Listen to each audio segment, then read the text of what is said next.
Under the golden glow of a Cotswold sunset, Tom stood in his cozy kitchen, dreaming of surprising his wife Emma with a weekend away, until an email pinged, revealing a trip booked in his name, for her and another man. The world he'd built with love and trust crumbled in an instant, exposing a betrayal that would change everything. The stone cottage in Chipping Campden was Tom's pride, its ivy-clad walls and creaking oak beams a haven he and Emma had carved out over 8 years of marriage. The Cotswolds village, with its honey-hued houses and winding lanes, felt like a world apart from London's bustle, where they'd met at a bookshop, bonding over dog-eared novels and strong tea. Emma, with her chestnut curls and infectious laugh, had been Tom's anchor, her warmth filling their home with life.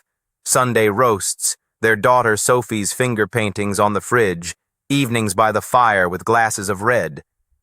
But that night in April 2025, as Tom scrolled through his emails, the warmth turned to ice. He'd been planning a surprise for Emma's birthday, a weekend in Cornwall, just the two of them, like their early days. Logging into their shared travel account, he found a confirmation he hadn't made. A romantic getaway to Paris, booked under Mr. and Mrs. Thomas Harrow, departing next week. The passenger details listed Emma and James Whitaker, her colleague from the village bookshop where she worked part-time. Tom's heart sank, the screen blurring as memories flashed. James's lingering chats at the shop, Emma's late evenings stock-taking, her sudden interest in French phrase books. The betrayal was brazen, her lover's name typed in place of his, as if Tom's identity could be erased. Waited, the cottage silent except for the tick of the grandfather clock. Sophie, 6 and oblivious, slept upstairs, her teddy bear clutched tight. When Emma returned from book club, her cheeks flushed, Tom stood in the kitchen, the email open on his laptop. "Paris, Emma?" he said, his voice low, trembling with hurt. "With James? Under my name?" Her eyes widened, the color draining from her face. She stammered, "Tom, it's not what you think." But the lie crumbled as he held up the screen. Tears spilled, and she confessed. A fling that started over coffee, spiraling into stolen moments, a reckless plan for a weekend abroad. "I didn't mean to hurt you," she whispered, her hands twisting her scarf. "It was a mistake." Tom's world tilted. James, with his easy charm and tweed jackets, had been a friend, sharing pints at the 8 Bells, helping with Sophie's school fare. The audacity of using Tom's name for their affair felt like a double betrayal, a mockery of his trust. He didn't shout. The pain was too deep for that. "How could you?" he asked, his voice breaking. "What about Sophie?" Emma sobbed, promising it was over, begging for forgiveness. But the words felt hollow, drowned by the image of her planning a lover's escape while Tom tucked their daughter into bed. He sent her to her mother's in Cheltenham, needing space to think.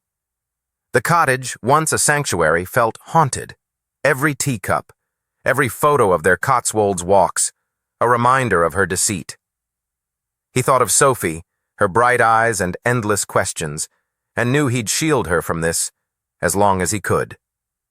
James called the next day, his voice thick with guilt.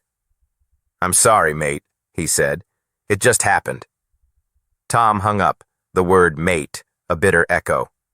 He didn't want apologies. He wanted the life he'd believed in. Days later, Tom walked the village lanes, the spring air heavy with blossom scent. Locals nodded, unaware of the storm in his heart. He stopped by the bookshop, now a place of betrayal, and saw James's resignation letter pinned to the counter. It was a small gesture, but it didn't heal the wound. Emma returned, her eyes red, offering therapy, a fresh start. Tom listened, torn between love and loss. He still saw the woman who'd danced with him at their wedding, who'd held Sophie through sleepless nights. But trust was a fragile thing, and Paris loomed like a ghost. One evening, as Sophie giggled over a puzzle, Tom sat by the fire, the travel email deleted but not forgotten.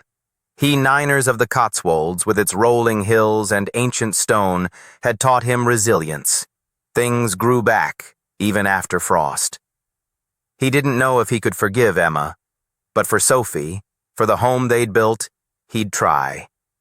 The betrayal had scarred him, but love, like spring, had a way of pushing through.